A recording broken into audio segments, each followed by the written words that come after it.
Well, I'd like to welcome everyone to our webinar entitled Up in Smoke on such a great April 20th, and glad you could join us.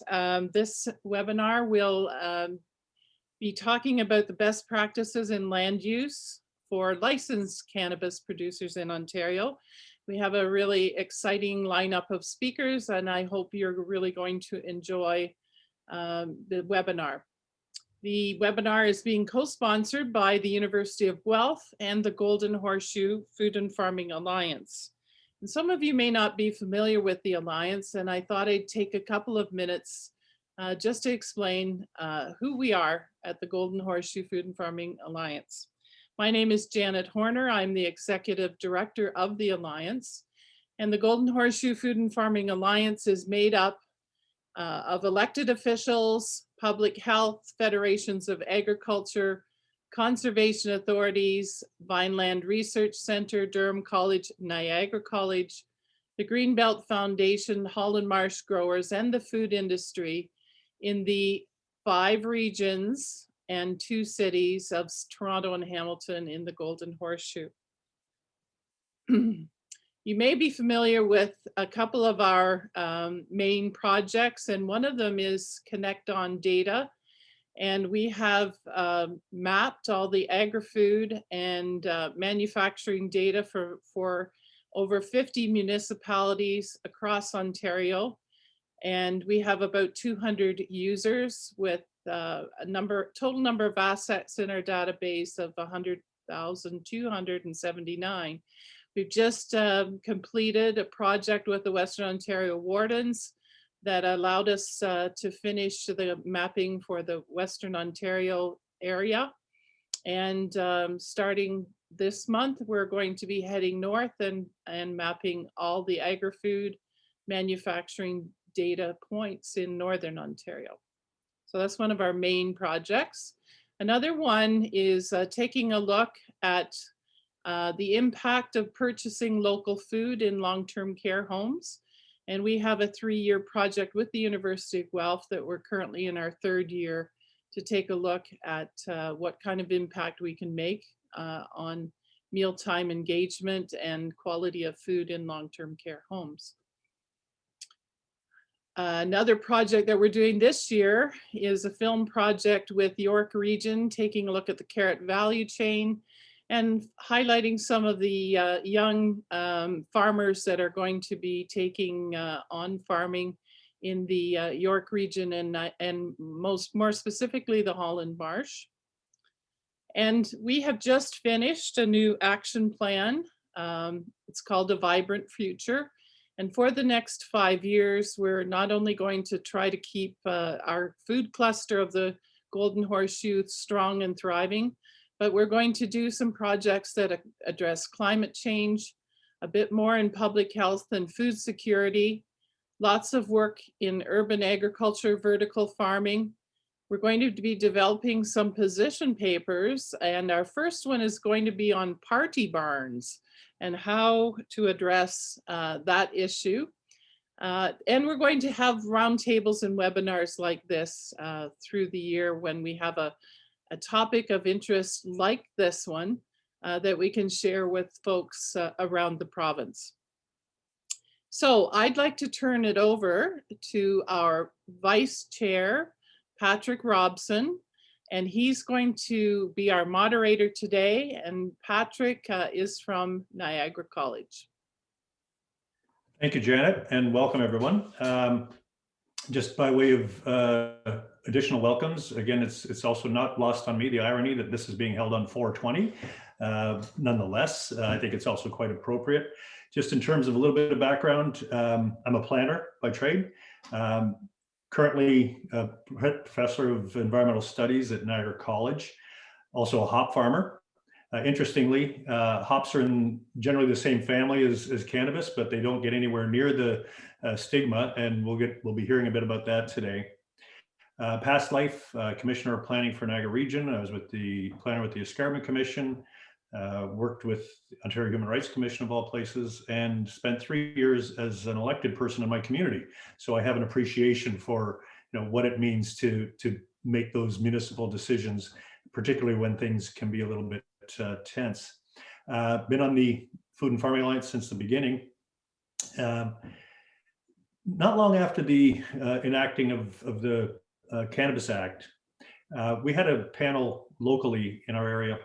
It was, is Niagara ready for legal cannabis? And I was asked to speak, and I changed it around as anybody ready for legal cannabis. And the reason is, when the Cannabis Act was brought into play, it was sort of like a jump ball for a whole bunch of other issues that hadn't been reconciled. And some of those, driving.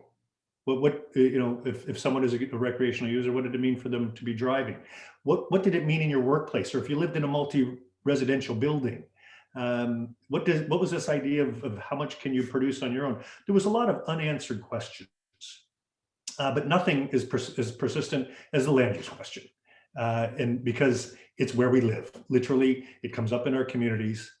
And I remember a number of years ago, and this is a debate that rages on, and I hope our panelists are going to talk a little bit about it today. The distinction between land use and land user. A number of years ago, the Supreme Court decided this. The city of North York had enacted a bylaw prohibiting anyone who wasn't a family living in a single family dwelling. And that was debunked and said, no, it's a residential use. It doesn't matter how they're related. And if, as a result of that, you won't find a municipal zoning bylaw anywhere that refers to single family dwelling. It's all single detached dwelling. And that's because user is not the thing we should be going at.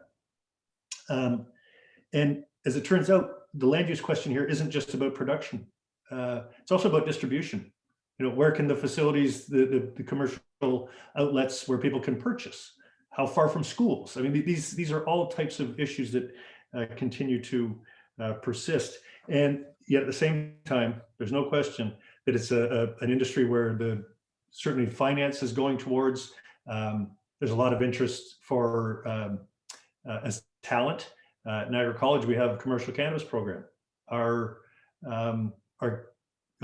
grads oftentimes don't get to graduate. They're poached by the industry before they even finish. And it tells you that there's a lot going on there. And just to be clear, those grads, we've got PhDs in chemistry, we've got ex-police officers. This might not be the same crowd that some may perceive.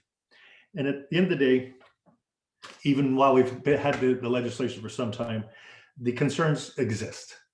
It might be concerns raised about odor. It might be a stigma. Unfortunately, there may be questionable practices by existing commercial operators. We had that in the Niagara area in the town of Pelham, where it was discovered that one of the licensed producers had a few secret rooms where they were growing extra. That creates a problem, and it gives residents in the area reason to be concerned. And so we continue to have these, I'll call them local skirmishes, local debates, without an umbrella of how should we be treating these anywhere in Ontario. So with that, I'm going to turn it over to our panelists. Hopefully that sets a bit of a tone, but at the same time, I'm going to defer to them. Our first panelist up is Sarah Epp. Sarah is an assistant professor in rural planning and development at the University of Guelph. Her research has examined farmland loss, agricultural viability, a big one, land use conflicts and social aspects of rural life. And her current research interests include rural land use planning, agri-food systems, migration, and cannabis. So Sarah, please. Thanks so much, Patrick. Before I get into my presentation, I may just ask Jordan to put up our first poll question. I think we're all very curious what backgrounds folks joining us today have. So I'll turn it over to Jordan really quickly just to bring up the poll. And if you don't mind letting us know which of those are sort of the best match to you today, we'll give it a moment and then have Jordan sort of reveal the answers here.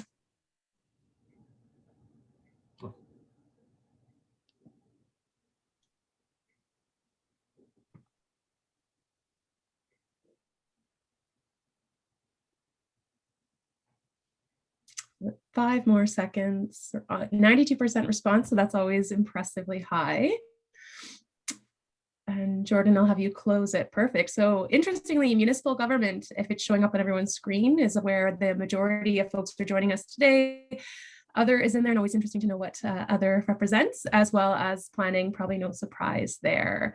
So we'll close the poll and I'm going to share my screen. I'll note I am in rural Niagara today, which it's always a challenge with internet here. So I will turn my video off while I'm speaking, just because I don't want to tempt fate too much when I share my screen. So I'm very much still here. Just want to limit any of the chaos in sharing. All right, so you should, ideally, you'll be seeing my screen now. Thank you so much really quickly to Janet for this idea of this seminar, this workshop, this webinar today. I think it's a really, really important topic, and I'm really excited to share some of the early insights to a project I've been working on the past year. So in my very brief 10 minutes, and I will try to get through as much content as possible. I know I'm generally a quick speaker, so we'll definitely get over a few interesting topics. I will provide a brief overview of the study. And then I think the thing that we're probably most interested in today is what are some of those initial findings? What are some of the trends we've identified? And then what's the next steps in the study? And ideally, how everyone online today can get involved in this project. So this study is funded by OMAFRA, and it comes through the Agri-Food Innovation Alliance, which is an incredible funding partnership or arrangement between the University of Guelph and the Ministry of Agriculture, Food and Rural Affairs. It is a 3-year funded study. We're currently in year 1, so ending out year 1 right now, but very much in the early stages of this study.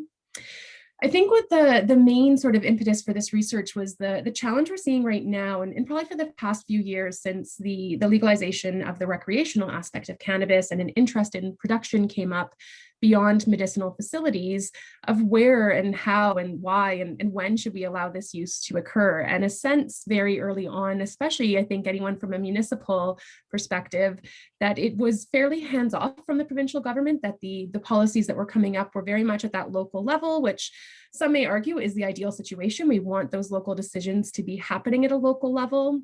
But what happened with that sort of hands-off approach was a sense of everyone doing their own thing. I keep hearing this term, it's like the Wild West, which I think is really, really interesting, and not a lot of consistency between municipalities. And so because of some of those challenges, there's an issue that's come up quite a bit, and I think it's probably no surprise to anyone that what we're seeing attached to cannabis production, some of those concerns that are coming up, is attached to odor and lighting nuisances. So there's a lot of complaints that are being driven around this. Lighting is absolutely part of the study, but I'll say odor is probably the most prevalent issue that we've heard of, and something that comes up quite a bit. And a sense of what can we do about that? How do we deal with that issue? What's the best approach to it? And in particular, from this study is what's a good land use perspective for planning for cannabis? How can we mitigate these issues? And how can we overcome some of those challenges while at the same time not negatively impacting the sector? Because we know it is absolutely an agricultural crop. It has a place in agriculture. There's an economic benefit attached to it. And so how can we utilize land use planning measures to both support the sector and to mitigate and limit some of those nuisance complaints that have been coming up?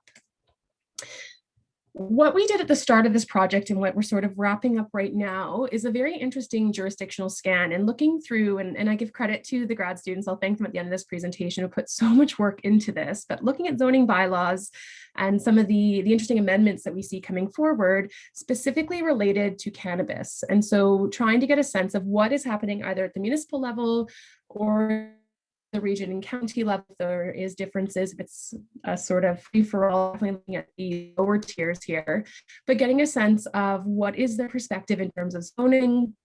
Is it permitted? Where is it permitted? And what are some of those common themes that are coming out of those zoning bylaws? I'll say from the zone perspective, what we're seeing, and not surprising, I think, to anyone, is that the most common zones are agricultural and rural, and interestingly, to an extent, industrial. And keep hearing is that industrial, there's a sense that cannabis production and greenhouses in general are more of an industrial use. They don't necessarily need the land to function, and so they may be more suited or better suited to an industrial zone. And we do see that happen in urban communities where they are permitting it. They're only really regulating it to industrial areas. In rural communities, it's sort of a mix of all three of those different land uses. And of interest, residential being permitted in a few, and this sort of being a bit of a surprise that there are policies that are looking at this. looking at it from a micro growth perspective and trying to get a sense of that it doesn't have to always be these large facilities, which we, I think, are associate with all types of cannabis, but in reality, those tend to be more for medicinal purposes. But that micro cultivation is a thing, it is a reality, and some municipalities being quite proactive in recognizing that and zoning for it.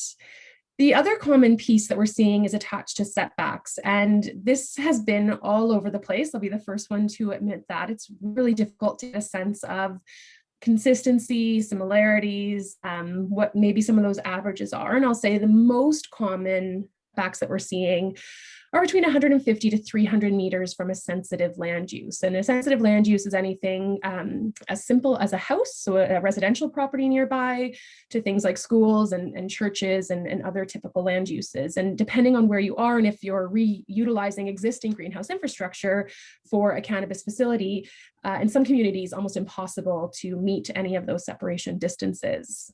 Of interest, there are some, I'll call them extremes because they are sort of outliers in the research, but we have seen things like 3,000 meter setbacks between different medicinal facilities. So if there is one large facility in place already, some communities have a significant requirement that they have to be 3,000 meters away from the next facility, to something as small as 75 meters, again, for that outdoor micro growth. So recognizing that some municipalities are aware of this idea of micro growth, micro production, and have actual setbacks attached to it.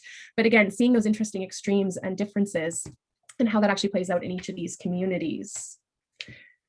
There are, of course, as there are in any type of research, some significant challenges with this aspect of our data collection. So again, just our first phase of the research. And the first one I'll say is attached to terminology. And so we're seeing the term cannabis, medicinal, different spellings of marijuana, that micro cultivation.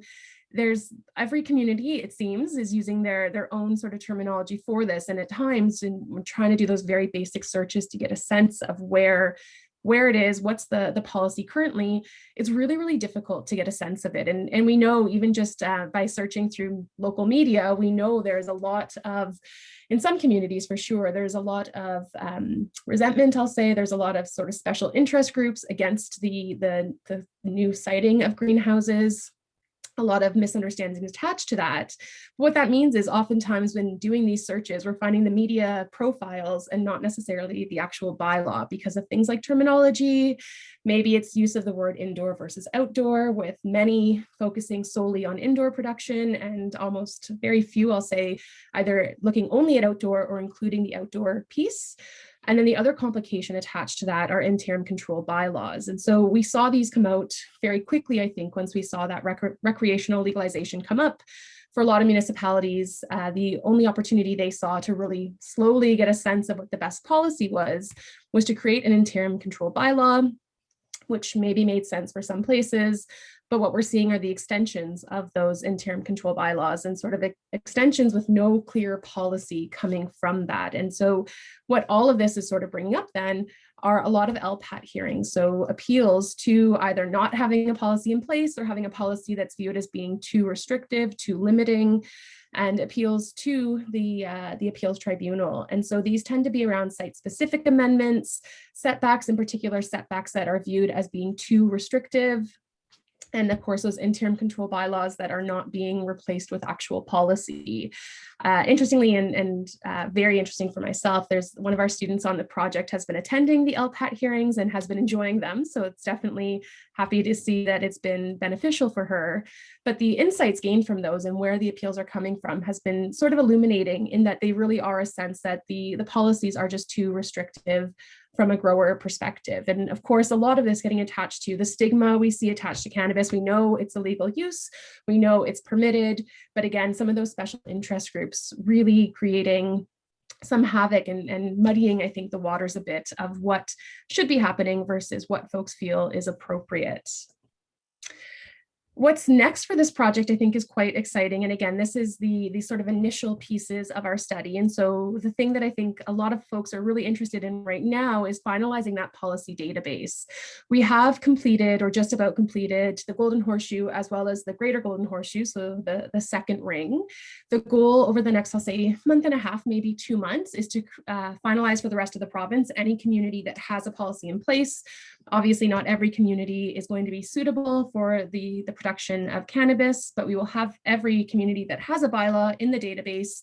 And our goal is to have that publicly available so that not everyone has to search the way we've had to for this project.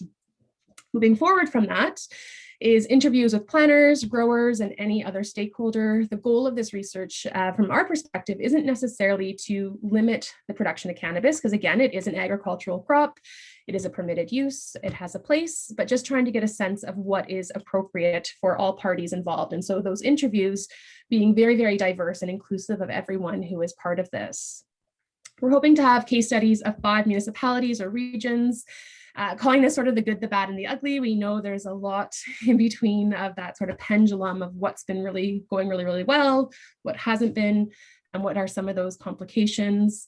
And then the outcomes, which I think are most important to folks. So looking at the toolkit of best practices, this will be attached to land use planning in particular. So looking at what are those setbacks that make sense?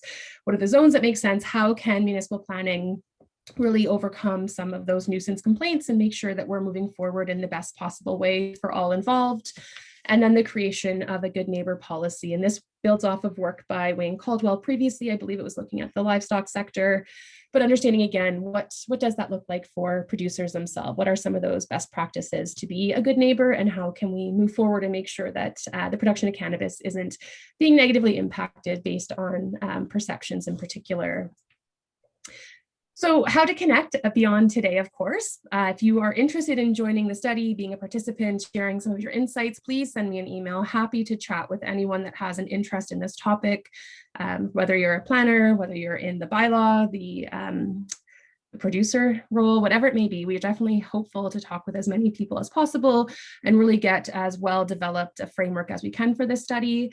And of course, I have to thank Alessia, Jordan, and Samantha for all of their hard work on this project. It's been probably a little frustrating. Zoning bylaws aren't that exciting, but they've done such an incredible job reading through and getting as wholesome an experience and sense of what's happening right now in the cannabis sector.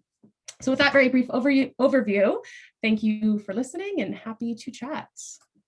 Excellent. Thanks so much for that, Sarah. Well, we will have a Q&A at the end, a general Q&A. Just thought that we'd give an opportunity. Are there any burning questions right now for Sarah, but before we move on to our next panelist? And I don't know, Jordan, if anything has come up in the chat.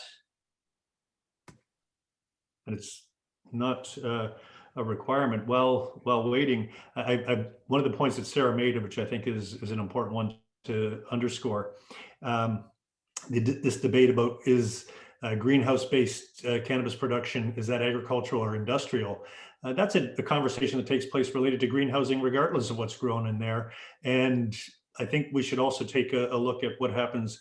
Canada Revenue Agency treats it as agricultural. So we have to make sure that we're consistent from each level of government to the next. So that's another, I'm sure that's something that will be touched on in your study. I see, sorry, Q&A. Oh, the presentations will be available post-webinar. That's the question. Yep, so I can jump in really quickly and say we're recording the webinar, so that'll be available. And then I'm also happy to post the slides for my my presentation as well. Awesome, thank you. Okay, well, I'm not seeing any other pressing questions come up, but folks, if you're thinking about it, we will have the opportunity at the end where it will be all of our panelists involved. Thanks again, Sarah, and I'm going to move it on now, I think. I'll give it a whirl. Here we go. Our next panelist is Matt Vaughn. Matt is the Director of Planning with the County of Brant. His related work includes creating one of Ontario's first municipal cannabis production and processing zoning bylaws and land use policy. He's also currently enrolled at the University of Waterloo, pursuing his PhD in cannabis production land use planning. So very much in the heart of this topic. I'm going to turn it over to you, Matt. Thank you very much. So just let me know when you are able to see my screen here. I'll just run through a real quick presentation with you. It's geared towards looking both at the commercial and the personal production sites, but I will focus my conversation and presentation today just on the licensed sites. So assuming everybody can see that now. We can. Perfect. Okay, so from the municipal perspective, this all kind of goes back to 2017 on the production side of things, when in the municipal world we started to hear some complaints out in the agricultural area that related to odor. After some further investigation, it was discovered that there was quite large facilities producing cannabis at the time out in those areas.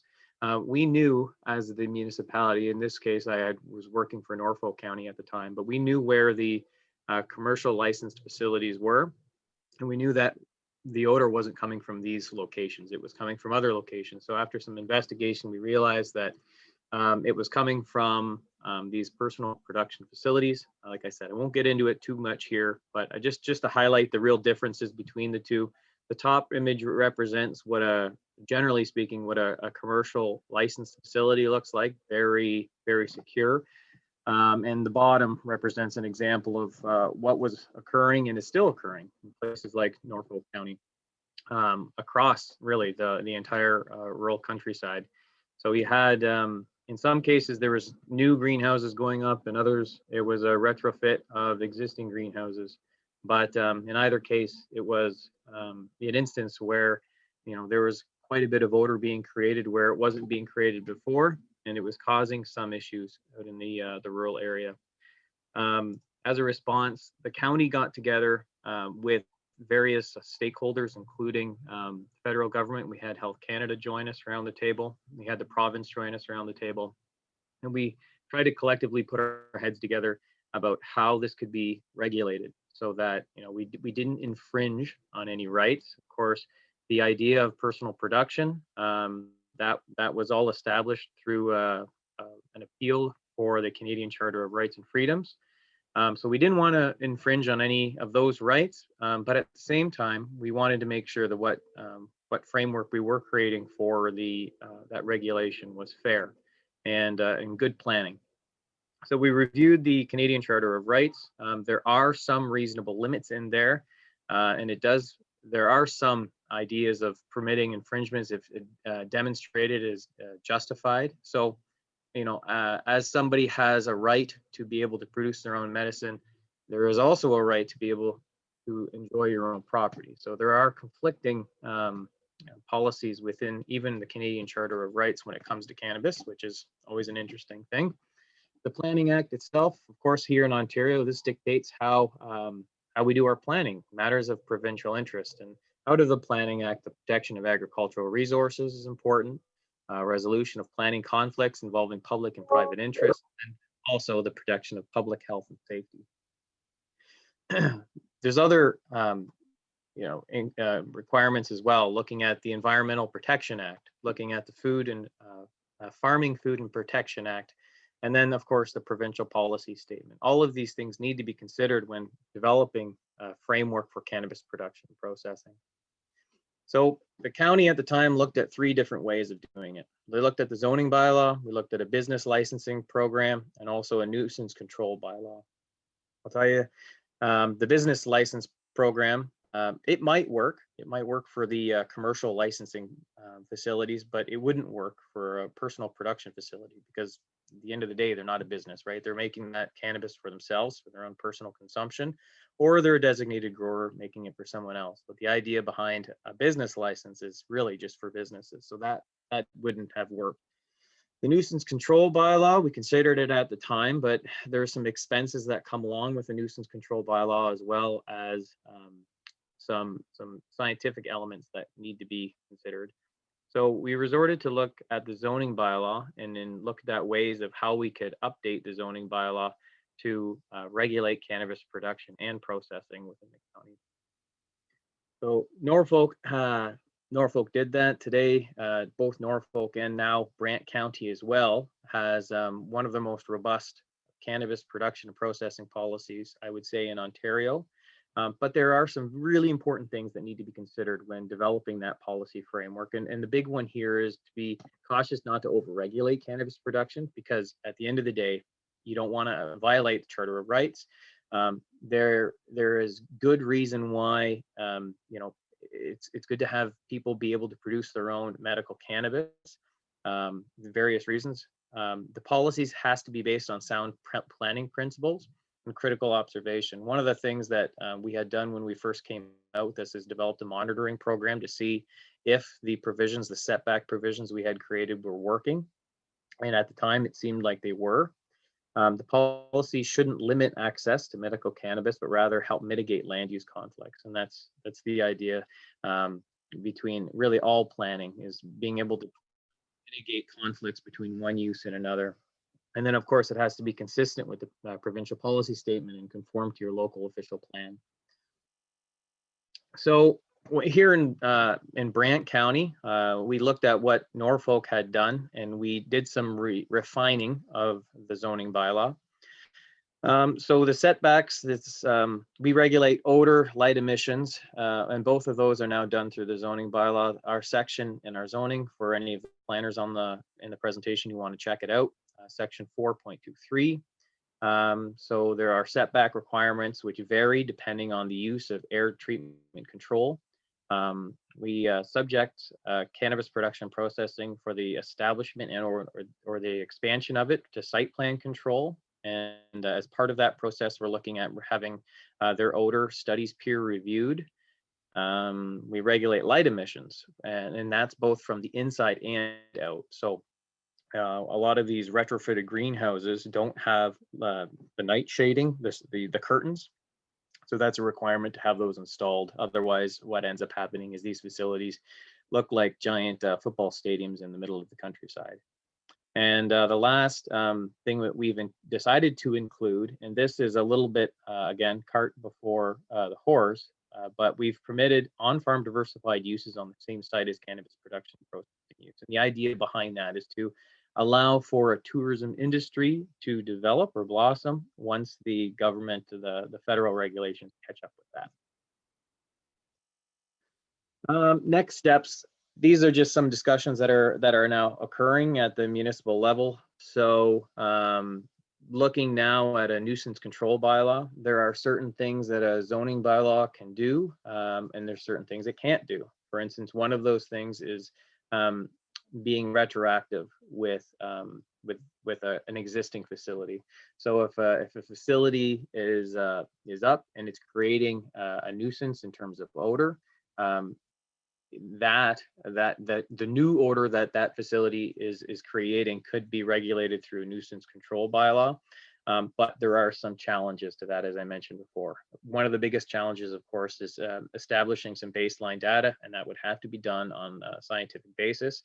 So doing odor studies to first establish what is considered to be a nuisance, how much odor is too much odor, and then establishing a means of measuring that odor from property lines and that sort of thing. So all of that is possible, but it all comes at a price. And then, of course, there would likely be litigation as part of that. We would expect people challenging that bylaw. So again, you can go down the rabbit hole if you want in terms of costs, but the nuisance control bylaw is another way of regulating odors and, of course, light emissions in Ontario. So it's something that we're talking about in Brant County at this point.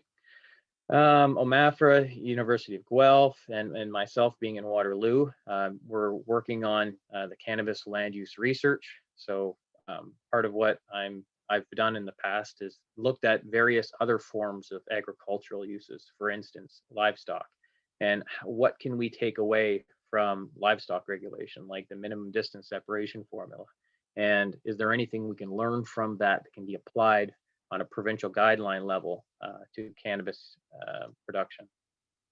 Ongoing OPP enforcement is another element that continues. So looking at assembling a task force, partnering with the OPP, partnering with our fire departments. Each branch has different access rights, and just making sure that these facilities are operating safely.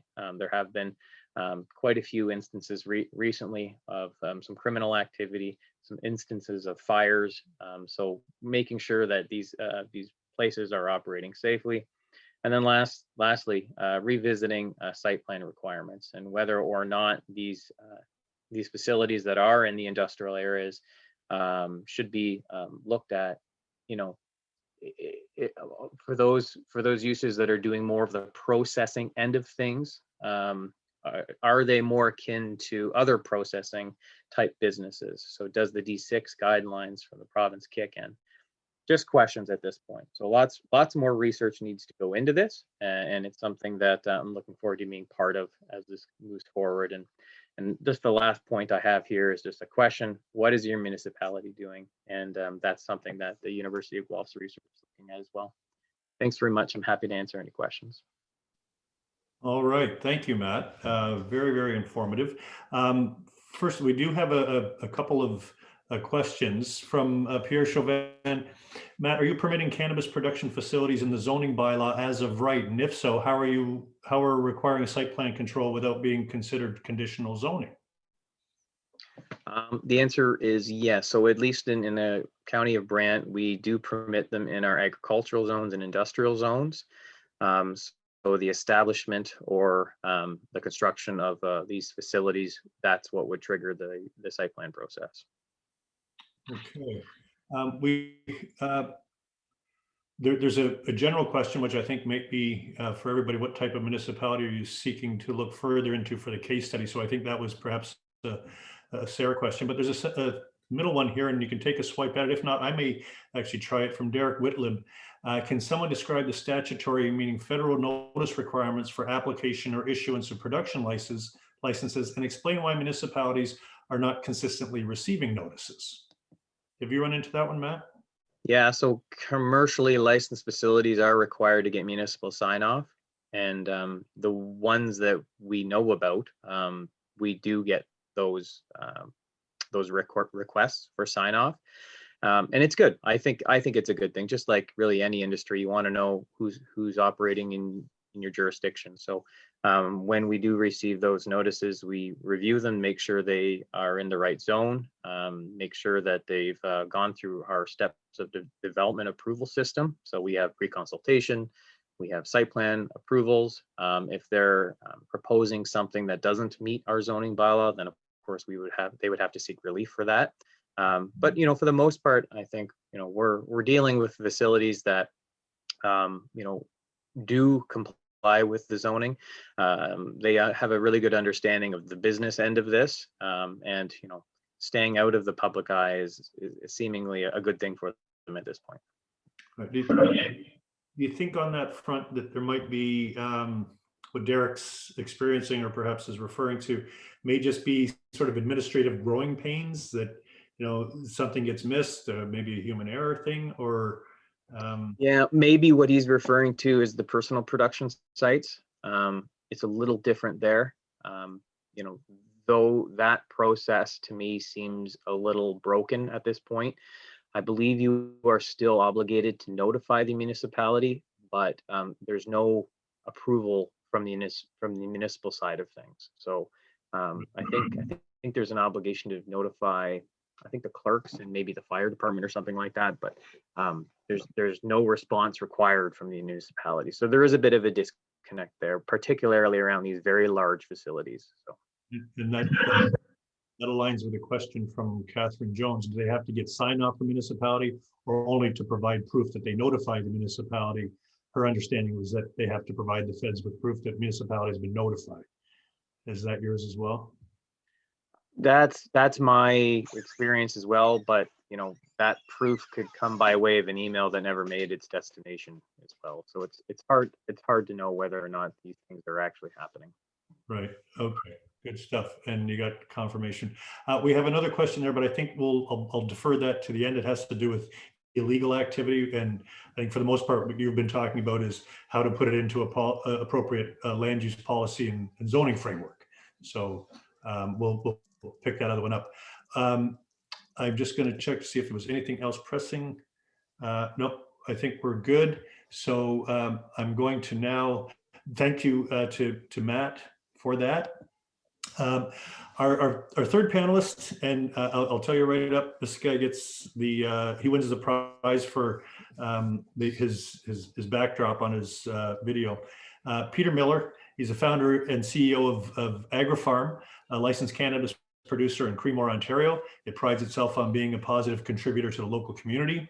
The commitment stems from deep-rooted history. As long before AgriFarm's opening in 2012, Peter's family farmed in the area for well over 100 years. Now Peter is a key voice in Canada's cannabis space, an advocate and experienced entrepreneur with a track record in agriculture, operations, and clean energy. Turn it over to you, Peter. Thanks a lot, Patrick, and thanks, Matt and Sarah. There's been some really interesting points made, and I think I'll try to weave some of those through here, because ultimately I didn't prepare a presentation with slides, but I think I'm in a unique position to share my background in the space and firsthand experience, and possibly kind of quell some of the concerns or perhaps raise some others that aren't on the radar. And I think we could have a pretty rich Q&A period. But by way of background, as you mentioned, my family has been farming in the Creemore area going back to Irish potato famine era. So it's been a lot of generations. And I think that was part of what allowed us to get licensed as quickly as we did, indirectly and operational. The way it worked, by way of some really brief history and kind of what brought cannabis legalization forward, were a series of kind of activists and folks that pushed legalization of cannabis from the early 2000s, where they won a charter argument that cannabis, access to cannabis was part of their rights, to where the government then had to create a sole source, or put in an RFP rather, to find someone to grow the cannabis, which they did. Ultimately, that wasn't done exceptionally well. So there was another argument that allowed patients to grow for themselves if they couldn't afford it or it wasn't up to their quality. And then for almost a decade, we had this period of time where about 40,000 folks applied successfully to growth for themselves, because it wasn't necessarily a process like becoming a licensed producer. It was getting a script from your doctor, and as Matt kind of walked some folks through, just setting up a personal cultivation area on your property. And that created some challenges. 2012, you saw Health Canada issue some guidance that they wanted to create this licensed producer model. And I don't think that was because they wanted to create a robust cannabis industry per se, but more deal with some of the challenges of the lack of structure, where cannabis was largely accessible, but from illicit sources, and you had some of these challenges. So I wasn't in the cannabis industry in any way. I was actually working for a tech company with small startups in the mapping space. It was interesting to hear about the Food Alliance's mapping activities, because this technology that underpins that is actually the company I used to work for. But working with entrepreneurs and being entrepreneurial myself, I saw that opportunity as a really exciting one to kind of, from a farming perspective, diversify some of our activities. And so when I contacted Health Canada in those early days, there was actually a guy there whose job it was to encourage people to produce cannabis under this new framework, because there was a concern that not enough folks would actually submit applications that had a good chance of passing the scrutiny, which wasn't easy, because predominantly they focused on things like clean criminal background checks. There was no license until you'd actually made the investment and built your facility. So as it turns out, thousands of folks applied, but by the time we were licensed in 2014, there were only about a dozen of us. And I think that one of the reasons, like I said, we moved relatively quickly wasn't because Health Canada favored our application, although I do think we were one of the few groups that was kind of squeaky clean from a background check standpoint, where a lot of folks got held up in that part of the process. But because Clearview Township took a really good view, in my opinion, of the industry as agricultural. And so they, when I called up the mayor at the time and told him what I wanted to do, he saw it as agricultural, took OMAFRA's guidance on the development of agricultural, facilities. And as such, we were working like in a building permit kind of process rather than like a full site plan review or changing the zoning. So we were able to put up a relatively modest structure with all of the security things that you need, all of the HVAC stuff, the odor suppression, et cetera. And that, this story takes place over 2012 to early 14. And so by just being able to participate, by being an early licensed producer, we found ourselves at the center of a lot of interesting kind of moments in time. Fast forwarding to today, though, 6 or 7 years, we've seen a lot of things change from an industry standpoint, which directly ties into infrastructure development for these companies, land use, et cetera. The market has grown. It's displaced a lot of the illicit market, although there's a long way to go. But the biggest change, obviously, is that there's a recreational cannabis legal framework under the Cannabis Act that came about that wasn't really contemplated back in the Harper years. And that, has obviously created a lot of interesting headlines, a flurry of investments in the stock market. And, at the end of the day, we're past a lot of that. I was joking before this panel started with some of the fellow panelists and organizers here that it's not a windfall, situation financially for the producers. In fact, I think last year my hay crop was more profitable than the cannabis business. And that's not to say that I don't think it can be a great opportunity, but the money wasn't won by the legal operators following the rules. It was largely won by Bay Street retail investors that timed the markets well, and the illicit market in a lot of ways. But the issues that a lot of us are dealing with as community members and you guys as planners and counselors, et cetera. The good news is they're kind of sorting themselves out just on the economics of it. To the extent there's bad news, it's more retroactive. What could we have done to avoid some of the challenges along the way? But if you look at kind of a step back and look at the high level, there are over 600 licensed producers, including the micro cultivators now.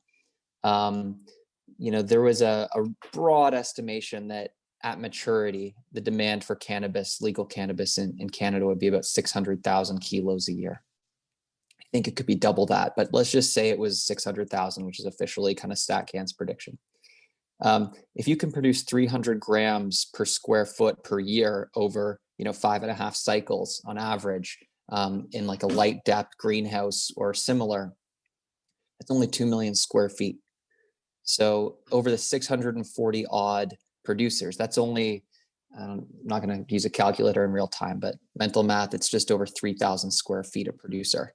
We're not talking big business. Our business, particularly AgriFarm, is probably in the top 90th percentile on all the main metrics. What we produce, well, I should say what we sell through. There's folks that with billions of dollars built insane facilities that resulted in overproduction. But in terms of sell through and the operating KPIs we care about, we'd be top 90th percentile.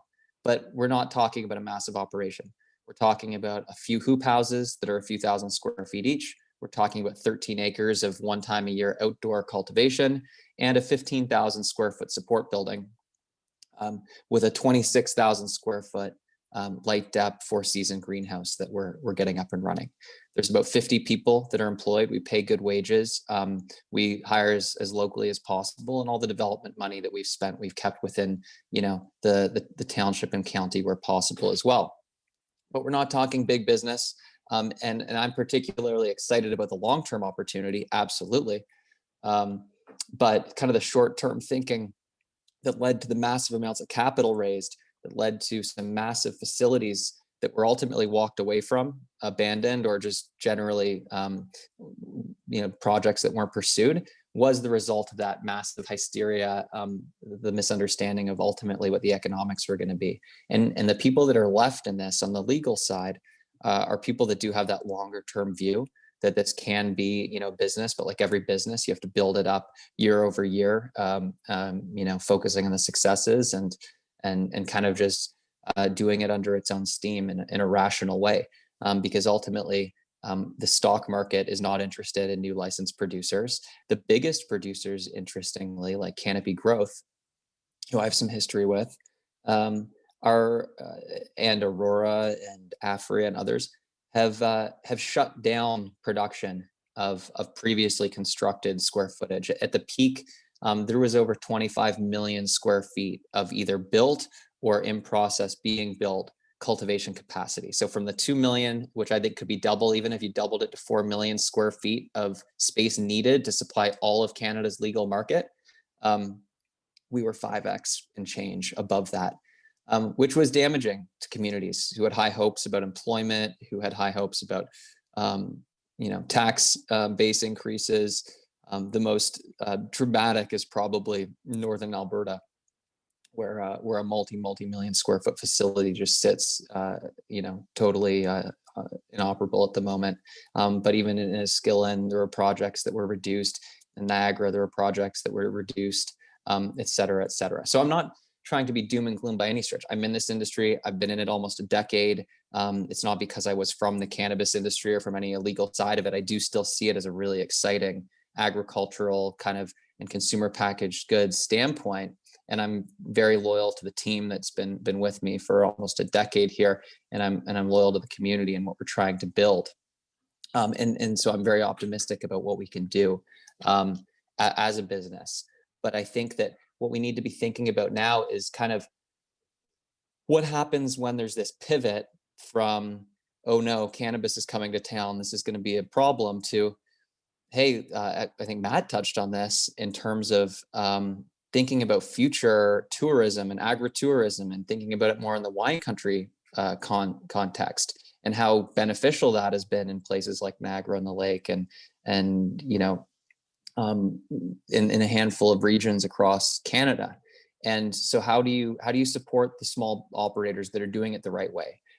Because I don't want to lose sight of the fact that the vast majority of the challenges have come from people abusing a system which is legitimate, does serve a purpose. I'm talking about the personal medical production program. But the issue, I don't think, is largely licensed producers. So I think there's like a bit of a lag between perception, reality. We're dealing generally in a massive shift in how people think about cannabis. The stigma that was created when cannabis was made illegal about 100 years ago under a tax act in the US, and then some decades later in Canada through kind of the drug war stuff, and now and I say now, I'm even thinking 5-6 years ago, people bragging about their cousin or their nephew that has a cannabis business, or hey, I invested in this company or that company, and everyone's kind of repositioning this in their mind about what it is. And something Patrick said about the land use versus the land user, and ultimately I think even the illegal operators are going to just not see the economic benefit. So I think it's also important when we're thinking about how we regulate this, not to over-regulate, because then you undermine one of the priorities of the government in their legalization initiative in the first place, which is to create a safe alternative to the illicit market. And if the legal folks aren't competitive, then you undermine that goal. And so I think that it's incumbent upon us as industry operators, as planners, as municipal government, as just community members to look at the facts, try to engage in appropriate outreach, and not be too reactive with what we're seeing, because the whole arc of what I've just told you is less than a decade. We're definitely in the back end of kind of the equilibrium of supply and demand, although we're not there yet. And I think I'll point in closing, because I want to save time for Q&A, and I didn't even look at the time when I started, so at risk of just yapping forever. At AgriFarm in Clearview, we've had some really interesting success lately in working with micro cultivators. There are a couple micro cultivations in Clearview, including one of mine. I'm the founder of a licensed producer that operates at the scale I told you, but I also have a micro cultivation, which is actually the photo behind me. I'm not actually sitting here in late August with my time machine, but the point is we've piloted something whereby AgriFarm purchased the material. We flash froze it, and we paid a fair wage to the farmers, just a young guy and his wife in their mid-30s, who are kind of starting their farm life in Creemore. They're originally hog farmers, and they have a small, maybe a dozen head of beef, and they're building a small farm business focusing on regenerative agriculture. And ultimately, by diversifying their activities from the hogs to the cattle to now cannabis, and then having a way to actually sell it to AgriFarm, they've now created a life for themselves that makes the community richer by it. And from an AgriFarm standpoint, we were able to produce a product that was grown exceptionally well, that leveraged the strengths of our growing environment, and we processed that into a finished good that we sold. We wholesale sold to the Ontario Cannabis Store, which then was sold to retail, and that actually wound up being the cannabis inside the #1 concentrate in its category. I think we can scale that. I think we can think about AgriFarm in a Clearview context, but other producers elsewhere is almost like a grain elevator or one of these central hubs that a lot of family farms potentially sell into as a way to reach the market. These micro cultivations are small, like 200 meters squared, so 2,200 feet. We're talking like blue line to blue line on a hockey rink. Open air in the case of mine, it's just a fence with security, no structure really to speak of other than a small shed for files and records. And you wouldn't even know most of these are there. And it would be a shame for those opportunities for small farmers to get painted with the same brush as some of the illicit operators. Because like I said, ultimately, I think Matt's thinking about the future when as part of agritourism, as part of a day into the country, or even just within your own community, you visit one of these operations, you take a tour, you're able to make a small purchase on your way out. And what we've seen even in Creemore, I barely remember when Creemore Springs was founded. I was a toddler, but certainly I've watched it over the 90s, 2000s, and even recently be a massive boon for tourism in Creemore. The founder of Creemore Springs created some interesting bylaws around storefront signage and all kinds of things that's made Creemore like a wonderful little town that punches way above its weight, and ultimately it's been great for the town. And between Creemore Springs and AgriFarm, I think we're by far the largest employers in the area combined, but even alone, definitely in the top few. And we've been able to support local initiatives. A couple summers ago before the pandemic, even though it's not something we could promote under regulation, AgriFarm spent 5 figures on a Friday night series to have a car show on one Friday night, a concert series on another Friday night, arts and crafts on another Friday night. And these are good examples of how ultimately I think businesses like ours can be a net positive to the community. So I think that's the future. I think it's micro cultivators, it's responsible large cultivators. Even the largest cultivators, like I said, Canopy, not only are shutting down production, but also investing in acquiring and purchasing the product of the smaller groups. Consumer sentiment definitely drives toward more of the smaller independent. So I think just the natural order of consumer sentiment, supply and demand, the economics of legalization are solving a lot of the problems for us. So I don't think it's more of a how do we encourage the right kind of business rather than how do we try to fight the wrong kind of business, because economics are going to win that fight for us as long as legalization rolls out the right way. So I think that's kind of where I'll end. I could go in 1,000 directions, but I don't want to take all the time we have here. Thanks so much for that, Peter.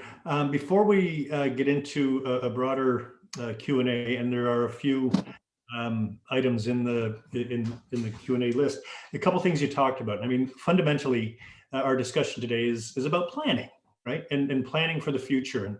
And you've sort of characterized a business that has sort of seen a huge hill and now is going into a valley and is trying to find its equilibrium. I mean, we had lots of money, capital racing into the industry. I recall a few years ago, in 1 year, I think just in Ontario, there was 2 million square feet of glass was converted for cannabis in 1 year alone. And so this huge rush. And at the same time, I believe there was some business models were operating under the premise of things like $10 to $15 a gram, whereas that price point as has been the experience elsewhere, places like Colorado, that price point has dropped down considerably. Whereby, are we looking at production that is not only right-sized, but I mean, these facilities, there's a lot of high tech. There's all kinds of overhead associated with them. How is somebody going to be able to survive with that price point, with that kind of overhead? Or are we going to see a different type of some of what you talked about, more of that micro level? And that's where we get the right sizing. So are we going through growing pains, I guess is what I'm ultimately asking right now. Definitely growing pains. To unpack a few things you said. There was definitely an over sort of construction of infrastructure in Ontario, and we've seen a lot of that unwind. There was a massive glasshouse operation in Leamington that ultimately was just converted back, was being converted back to tomatoes. It was acquired by a group in sort of a distressed credit arrangement situation by folks growing tomatoes. Some of these indoor industrial type environments, they're going to have a home in the market because there's definitely a unique ability to almost have lab grade control over what you're doing. University of Guelph has actually done some interesting indoor farming studies around lighting and LEDs, and I've seen some of that in person a few years back, and that's definitely going to be part of the market. But it's also going to drive technology, I think, that trickles down into vertical farming. I heard about vertical farming earlier here too. Leafy greens are a far more appropriate vertical farming product. Cannabis is like kind of a fruiting flowering plant, requires huge light intensity like tomatoes. It's just not economical to do fully inside unless you're capturing a certain price. And the right genetics and the right practices developed in a more traditional greenhouse environment is definitely going to represent the majority of all cannabis production. But like I told you, we're not talking about massive square footage, even across the entire country. I don't know that we need more than 5 million square feet of, that would be 5 cycles indoor. It's a bigger number if you're talking about one turn every summer in the backyard. We could support probably a couple thousand micro producers, but it's going to come down to a handful of things beyond just who has the biggest balance sheet and who has the most scale. And that story is over. There was a bit of a green rush, if people wanted to call it that. There was definitely a green flush. You could read about all kinds of CCAAs and bankruptcies on Google. I could point you to 50 of them. So ultimately, the folks that have fought through and kept their head down and found something that was compelling to the end customer are going to survive like any business. It could be cannabis, it could be, a bakery. And yeah, the stigma and the perspective has just shifted so much. And like you said, prices, but business models that relied on $10 grams aren't working. And for context, we sold some of our crop wholesale last year for 50 cents a gram. One of the large groups down in Norfolk, you can see their sell sheet that was generally available to the industry, similar pricing. Because there's so many people that eat in that chain, the government being the largest one. So a $10 retail cannabis product, the retailer has about 30% margin. The Ontario distributor likes to have about 40% margin. The processor that turns it into something, is trying to get up there, but usually it's in the 20% margin. By the time you get to the grower, it's paper thin. So that's kind of the context of what we're dealing with. Yeah. So along those same lines, and we'll go into the larger Q&A after this. Back to the planning question, you talked about, and I think Matt mentioned this as well, on-farm diversified, or sometimes called value add on-farm uses, in promoting tourism. I mean, obviously these are land use questions.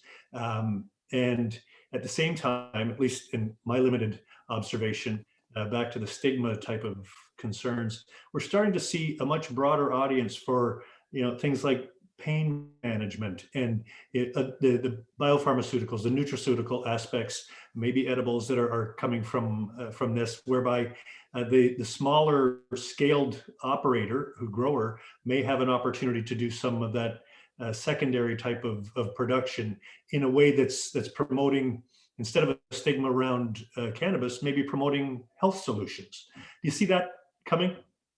Yeah, and it's coming and it's here. There's research that you can look at that's many decades old that was generally not promoted too heavily because it was at odds with the general narrative around cannabis, which was lumped into a much broader drug use narrative, which I think is inappropriate. The data out of Colorado is that after their early legalization, opiate deaths were down by 15%. And we're seeing time and time again that a healthy legal cannabis framework with good access moves in the opposite direction of opiate deaths. We're seeing, there was a lot of concern, and when legalization happened, what's going to happen to driving, or are there going to be more drivers on the road?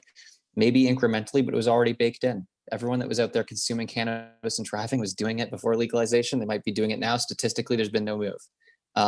From a land use standpoint, there's a lot of concern. I think light is totally a legitimate concern, and shade curtains and whatnot solve for much of that, but that's no different than how you would look at tomatoes or some of these other large greenhouses that have the same effect. And odor is just part of that stigma, and odor is so subjective and relative to people's views. I personally wouldn't like to live next door to a hog farm. The entire west end of Toronto stinks like death when the meat packers are going full tilt and it's a stagnant day in the middle of summer. Agriculture and ag industrial has been dealing with odor, and I think needs to continue the right way, but it shouldn't be like the flashpoint that sometimes it is. And totally respect the fact that some people hate the smell of cannabis, but it's also, I think part of a conditioning that we'll get more comfortable with. And we have other regulations dealing with things like noise, odor, et cetera. And I know that we've got some questions in the chat. So, okay, thanks for that. Before we move on to the larger group, and really appreciate your insights, we have a few more polls that we'd like to conduct. So I'm going to turn it over to Jordan, and then we will go into our Q&A. Jordan, please.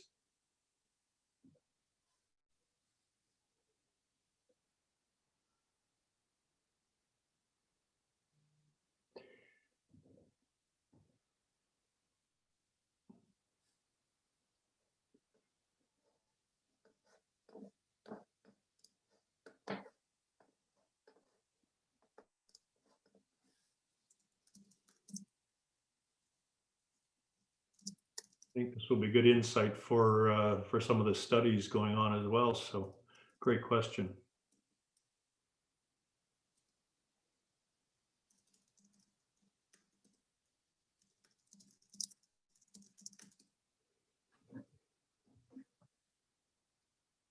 All right.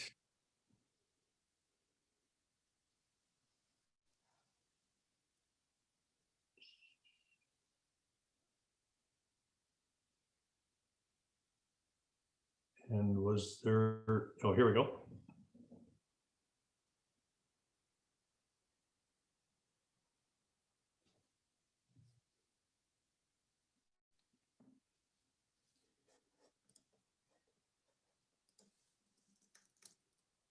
Good questions.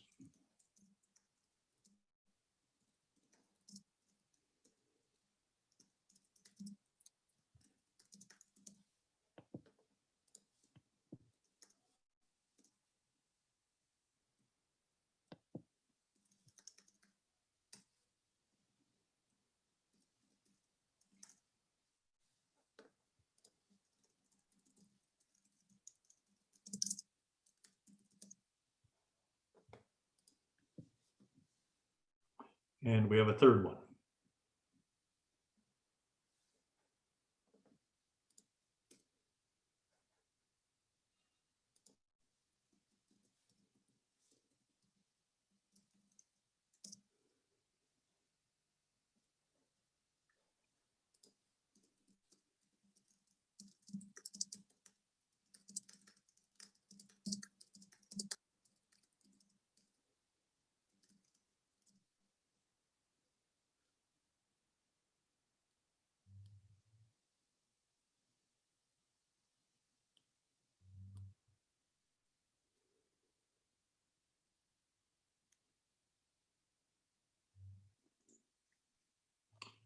All right. So now I'm going to invite the other panelists back in.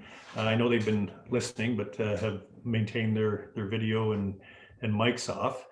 We will go to a couple of the questions in the Q&A, as well as any others that have come in. But before we do, Sarah, was there anything in those results that you wanted to disseminate for the participants?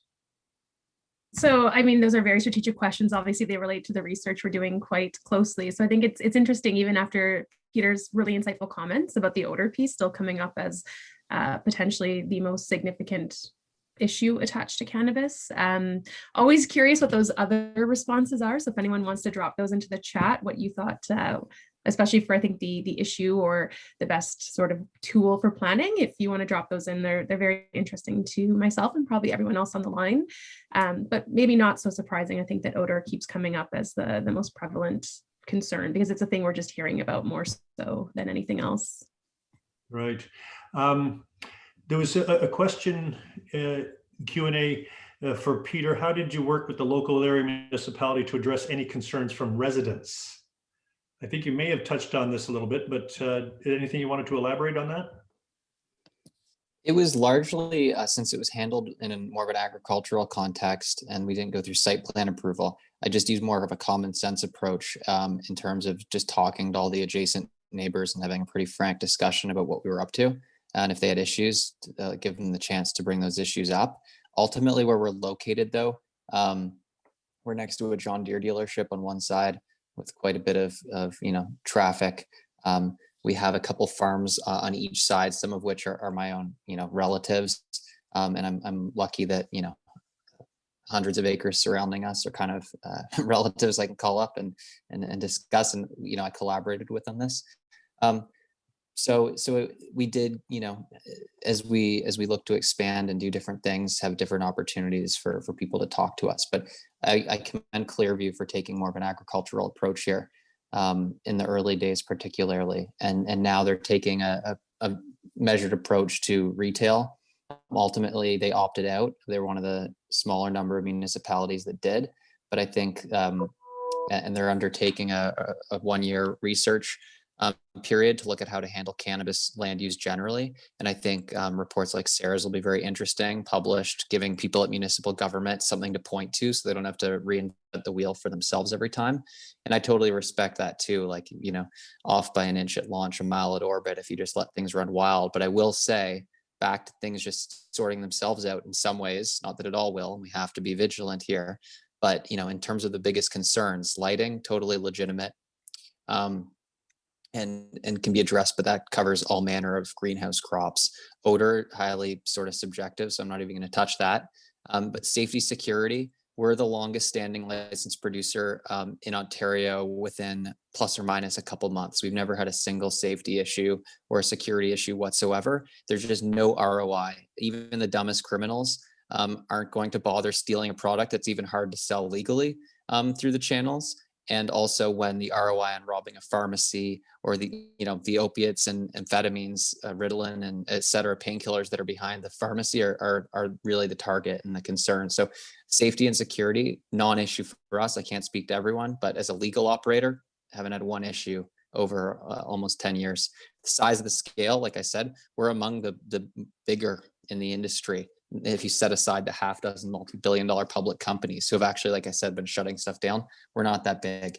We're smaller than the John Deere dealership on the corner. We're smaller than a lot of operations. And my uncle's dairy and bottling plant is about the same size down the road. And adjacent land use, again, I think it's highly subjective as well. But you don't have any of these cultural or other fears, I think, that maybe people thought might exist in terms of who's going to come and go from these sorts of places. So in a rural environment, I don't think it's a huge issue. In an industrial environment, I think it's probably less of an issue. And no one's doing this in kind of a small residential type community setting. Right. So, Patrick, can I just jump in really quickly? I think I can add a bit to Peter's point too. So just interestingly, I use canopy growth in Niagara on the Lake as a case study in my undergrad planning class of how important it is to have that engagement with the community when these different uses are coming in. And part of the success in speaking with the individual who was at Canopy at the time, the reason why they didn't have huge public outcry when they came in, and I want to say the early 2000s, when they were repurposing an eggplant greenhouse, was because they went neighbor to neighbor, spoke with all the adjacent landowners and talked them through what they were doing, what the process was going to be, and how they were going to keep things safe and secure and all those pieces. And based on that community engagement, which was done by canopy growth at the time, they didn't have this huge issue. There was one person who tried to start a petition right before everything was going through.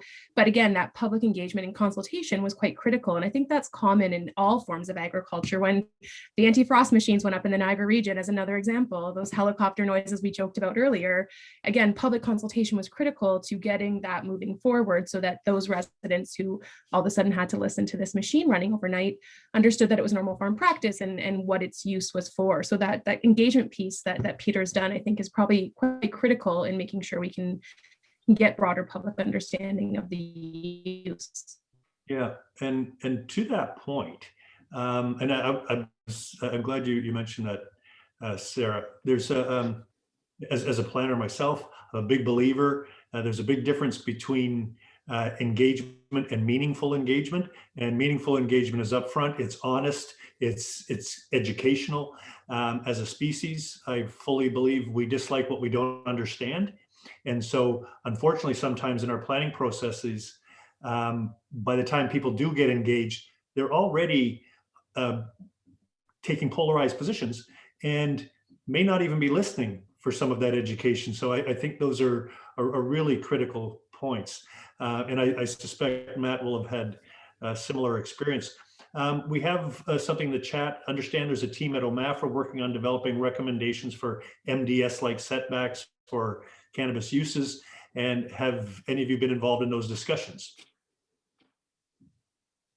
So I'm happy to jump in here and just note that working as closely as possible with OMAFRA on the research study, and I think the findings that we have will help to inform wherever they may go with policies, whether it is MDS, if that's what they're thinking, or if they are even going in that direction, but definitely working very close with the policy group at OMAFRA with our project. Yeah, I've not. However, I definitely would like to be a part of as much sort of collaboration as possible, because ultimately that's what this takes. And one of the planners from Clearview actually put this event on my radar, which had me reaching out to you folks to participate, because I think these kinds of events are important to just exchange information. I would never have known that Sarah's report was coming, and that's something that Clearview can look at as they're going through their own 1-year research and review phase. And hopefully folks on the line here can feel free to reach out to me. I'm happy to talk to anybody. And I'm sure we can connect through the organizers of this event, because ultimately I think that there's, a destigmatization that's taking place. I think, good information, like to Patrick's point, like we don't like what we don't understand, but as soon as you even just do a tour, like we had the 4-H club through our facility in 2015.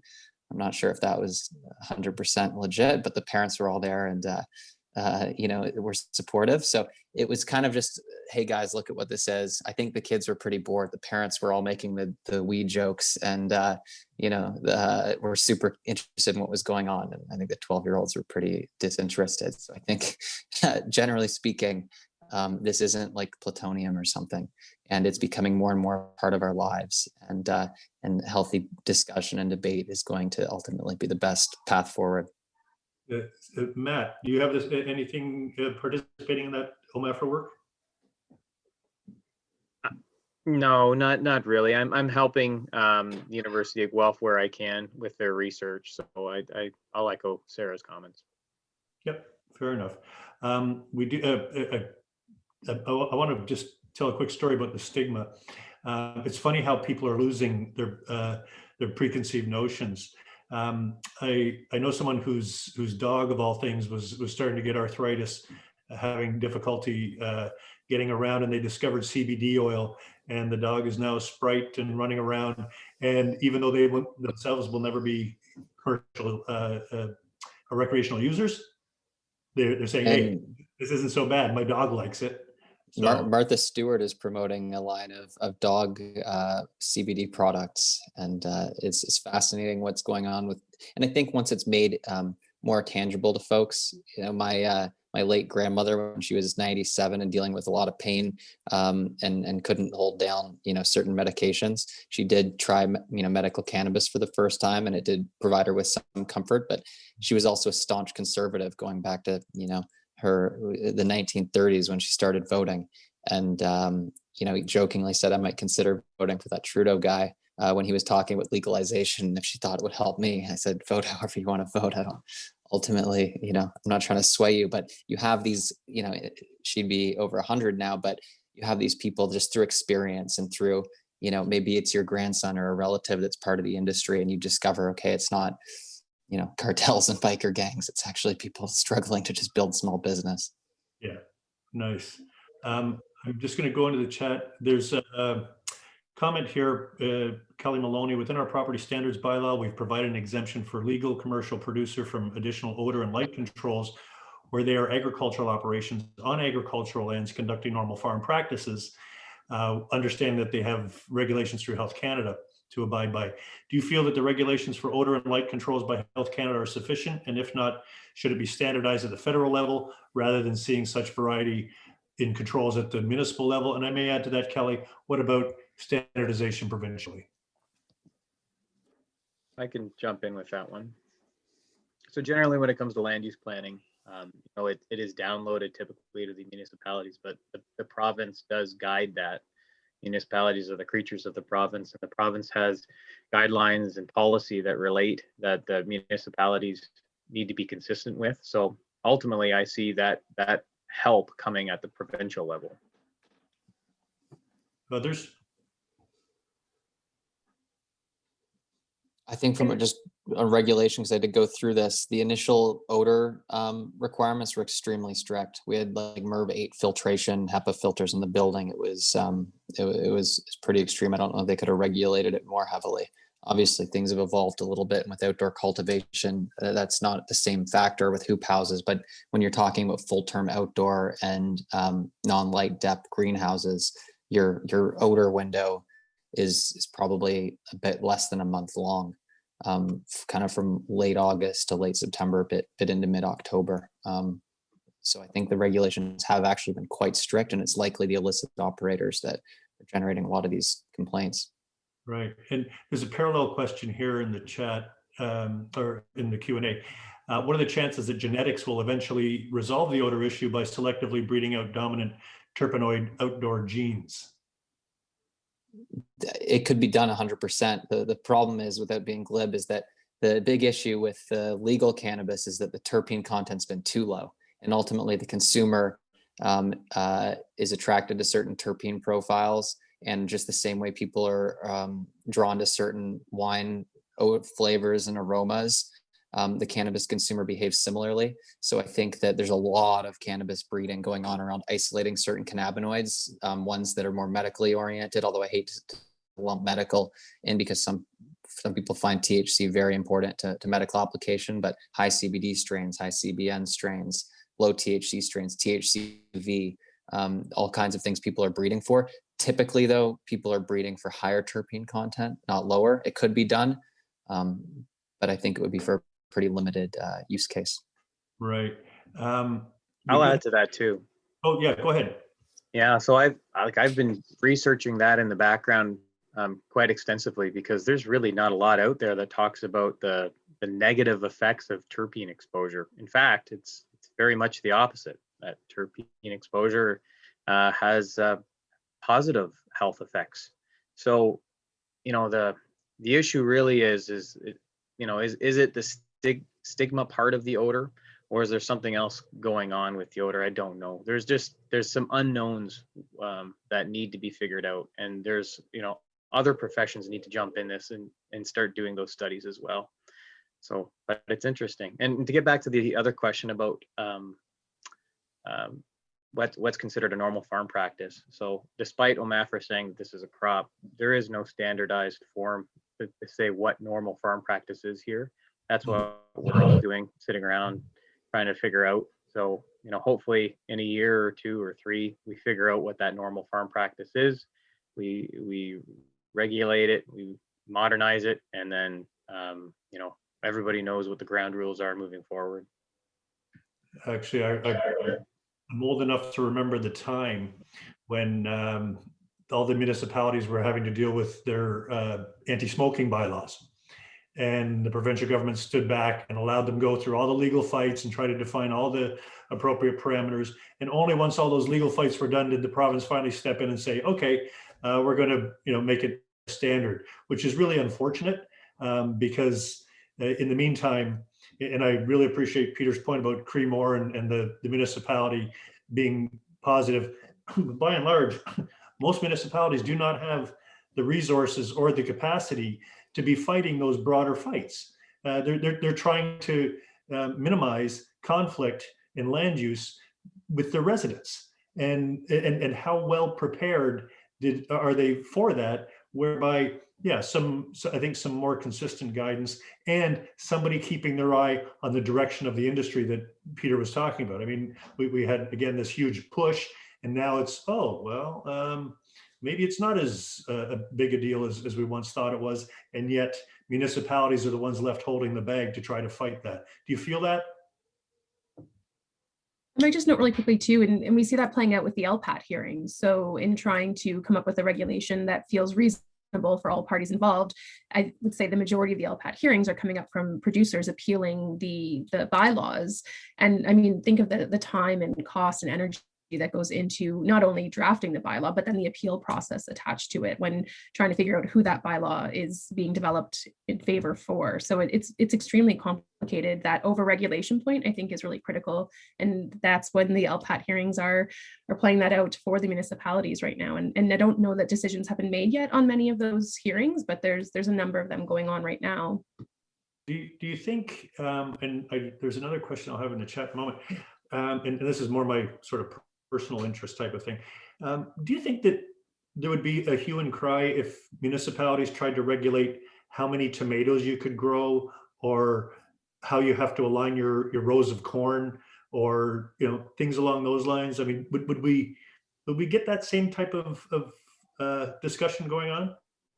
I think you got to compare apples to apples. Okay. So if tomatoes had the same effect that growing cannabis had, and I think light emissions was a good one. Like, it doesn't matter whether you're growing cannabis or tomatoes in a greenhouse. If you don't have curtains, the light emission's a problem. And some municipalities have greenhouses under site plan control. Right now in Brant, depending on the type of greenhouse, we regulate greenhouses through site plan control. We require those blackout curtains because it's a good idea. It minimizes conflict. So I think, when having that conversation, you just got to make sure you're sort of comparing apples to apples. Cabbage is another one. When you are farming cabbage after you're done farming it, boy, like if you're around a cabbage field, that stinks quite a bit. But cabbage has been around for a long time. We understand that's what cabbage does. And it's a normal farm practice. You grind it into the field, you try to minimize the odors. I think the issue right now is that we are at this weird transitional phase where we're trying to figure out what the best practices are. We'll get it figured out.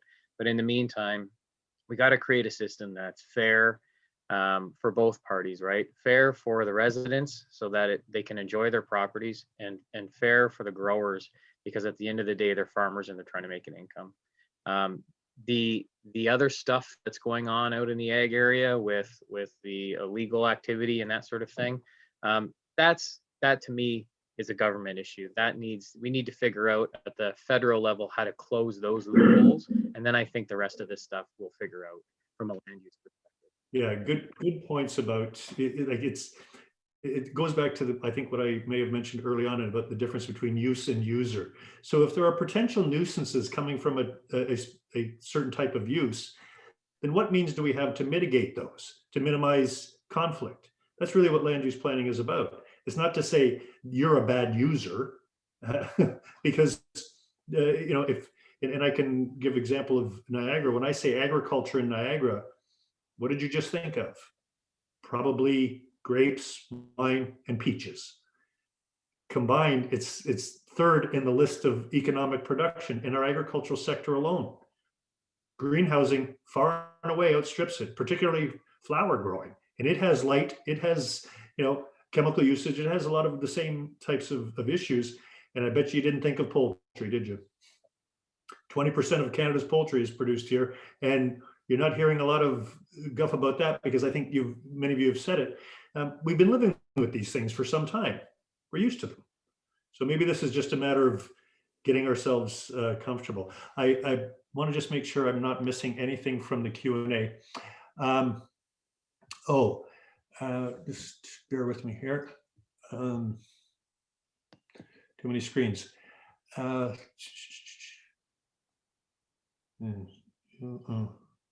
I think I may have.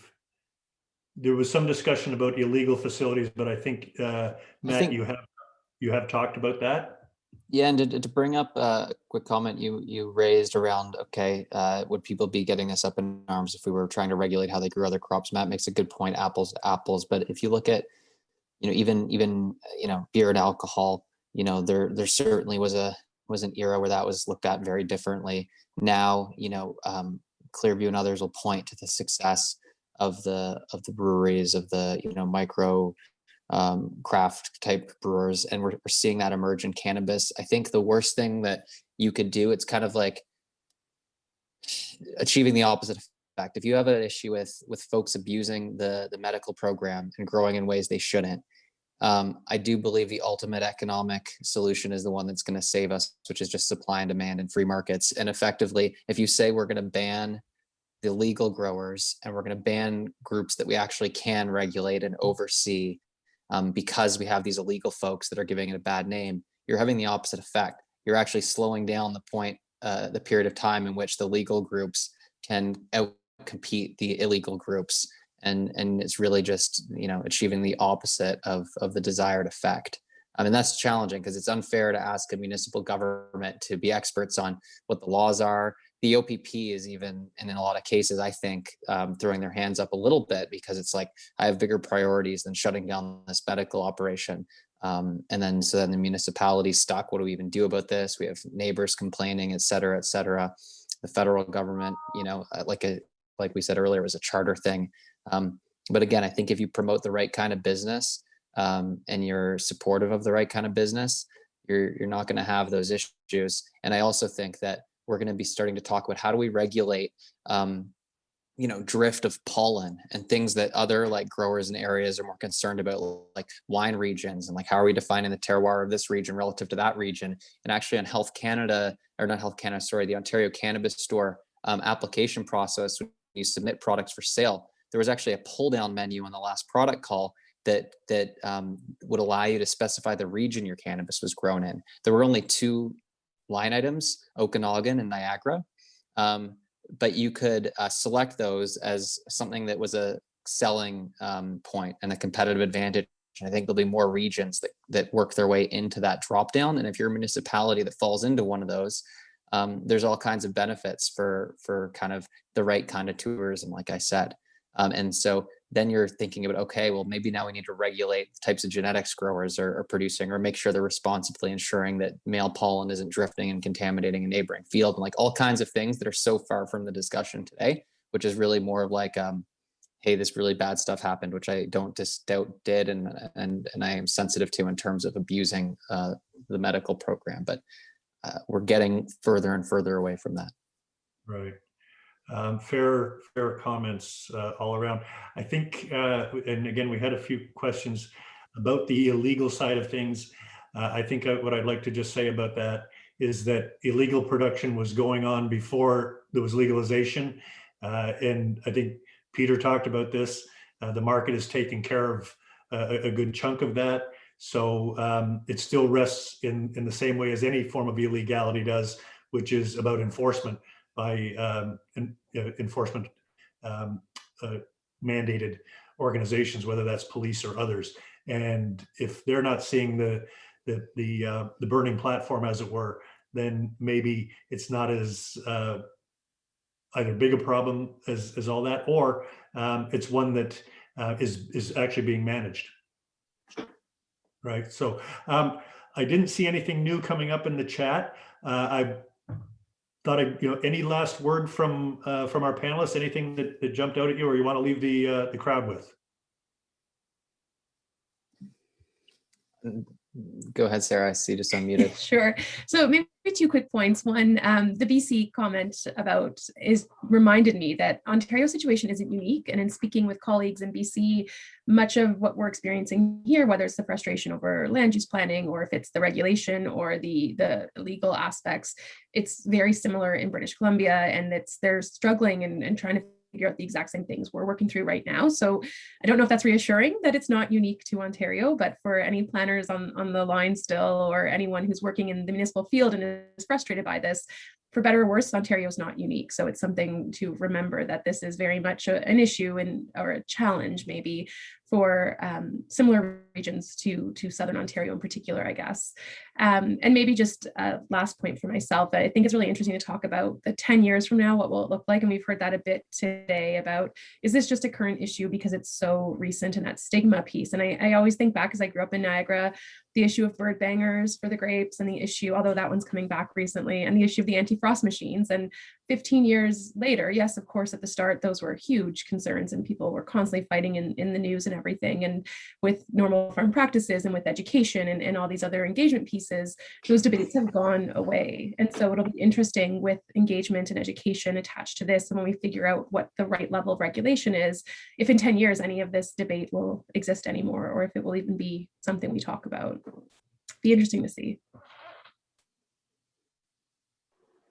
Yeah, and to Sarah's point, like what it's going to look like 10 years from now, it will be fascinating to see. I will, buy anyone on here dinner if there is another massive facility that's actually built, commissioned, and successful over that next, I'll say 5 years, because there's still going to be a big shakeout. But I'm just talking about net new that isn't just repurposed or taken from one of the white elephants that exists out there that you could buy for pennies on the dollar. So I think we really need to be thinking to those next steps. How do we support small farms the same way just west of our area? You see a lot of Mennonite properties where they have a little almost like market scale garden in the backyard that the family works on and produces for themselves, for the neighbors. At that same scale as what we're talking about for micro cultivation, positive case studies, like I mentioned, of us being able to get that product to market as a slightly larger producer for a micro cultivator in these little, regional hubs, I think represents an interesting opportunity. And also to Sarah's point, this isn't unique to us in Ontario. Other provinces are dealing with it, but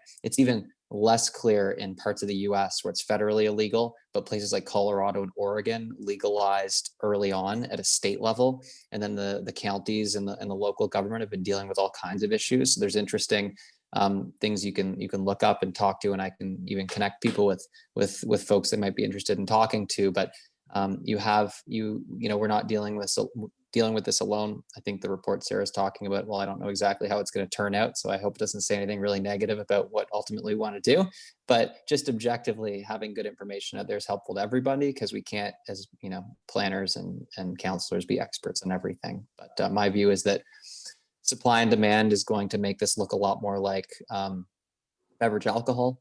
And of course, there's definitely pros and cons of those types of facilities and communities, but if done the right way, I think it can definitely be a net benefit to communities. All right, so before I turn to Matt for his last word, there was a question I missed. Peter, there was a concern, or someone had been raised about impact on groundwater resource, and has that ever been an issue with your operations? Well, I'm not sure if we're talking like contamination, or whether we're talking about using sort of a precious resource in terms of like just the amount of water we need. From an indoor cultivation standpoint, you can certainly reuse the same water through our own machines in different ways, and you capture a lot of it in the air conditioning and the HVAC, which in our facility gets recaptured again. Our specific situation is that you could drop a straw on the ground and get 100 gallons a minute almost anywhere. And our sort of valley floor in Creemore Springs is quite known for its water. So it's not a scarcity issue, but also from a regulatory standpoint, the federal government has been very strict about the kinds of products you can use on the crops. So the kind of things like Nova 40 and Eagle 20 and stuff that you see in strawberry and other, vegetable products is just not allowed in cannabis, nor are 98 other things. So, and the federal government does regulate closely what we do. We used to have monthly inspections by government auditors. So contamination is nothing compared to some of the stuff I see in other sort of crops and other forms of agriculture that we're downstream from, actually. So I think in our experience, we've had a very, very light footprint environmentally. Yeah, and the clarifier was impacts on neighbors' wells. So I think you've answered that as well. Not in our Matt, sandwich, although there is an issue that I have heard of another group that was pulling. That's going to be case by case, and I think it's just bad practice. That same group who was having issues with their neighbors also announced a couple of months ago they were shutting down all outdoor cultivation because they couldn't compete the way they were doing it. all right. Good. Well, They also hired helicopters to keep the frost at bay. nice. Thanks for that. Matt, any closing comment before I turn it to Janet? I could use some flying helicopters tonight with the cold coming, but what do you do? No, I think this is all really great exercise and great work that everybody's doing. If you step back a little bit and look at what we're trying to create best management practices for and regulate, it's still agriculture. It's crop based odor. The conflict is really with odor and with lights. There's more things coming down the pipe than cannabis. So the psilocybin industry, it's coming out of the West and it's coming in the next few years. We already have best management practices for mushroom production, but the groundwork that we're doing today is going to be able to hopefully be used for other malodorous type agricultural uses. So I'm looking at what we're doing today as a good starting point, and maybe something we don't just apply for cannabis production, but other crop odorous crop uses in the future. So. You're on mute, Pat. So anyway, thanks for that. I thought it was a really nice balance of viewpoints and experiences. Looking forward to the outcome of the study, Sarah, and inputs from people in the industry like yourselves. I think, and for planners, I think one of the things to be aware of is it's not something to be afraid of. I mean, this is we're working our way through it, and this is what good planning is about. There may be some things in our coming down the pipe has been identified. Some of the market forces, some of them right sizing related to technology or price points. And what's more is I think some of the initial furor and sort of feeding frenzy of this big rush to the industry has certainly abated, and much of what may have been feared is going away anyway. And we will see some significant balance. I think it's already making its way here, and takes a bit of time. But as it turns out, at least in my experience, the 10-year time frame that we've talked, that was, I think Peter mentioned earlier, that's really not that long for the amount of transition that has already taken place in that industry. And I think there's more to come, and most of that will be related to appropriate scale and tying it to things like local economy and just promoting health and promoting good communities. So thanks so much for being part of the panel. I certainly learned a few things. I will turn it over to Janet for any parting comments. I just want to say thanks to our panel. We tried to put this together with another platform, and they were afraid to do it. And we said, no, this has to be done. This is a conversation that is well past its due date. So Sarah and I decided to take a flyer, and I think certainly this will not be the last time we talk about cannabis. And we hope that we can invite you back at some point when Sarah's research is finished. And Peter, thanks so much for volunteering to come on to our panel. I think with Matt's planning perspective and your producer perspective, this has been a really interesting webinar, and appreciate the various points of view. But in reality, it's not what divides us, it's what we have in common really here as we move forward. So I've seen a couple of questions about how will we find out, well, how will we look at this, the webinar again? How will we find out what Sarah's doing? We're going to, with your permission, take your addresses and send you a note with that information in it. In the meantime, if you're interested in taking a look at our work on our website, it's our website is at www.foodandfarming.ca, and you'll see a lot of our projects there. We'll mount the video there as well, and you'll be able to get any other information that Shara's going to share with us at that point too. So thanks again, and stay tuned. We're going to do this again. Thank you very much. Thanks, everyone. Have a great day. Take care. Thank you.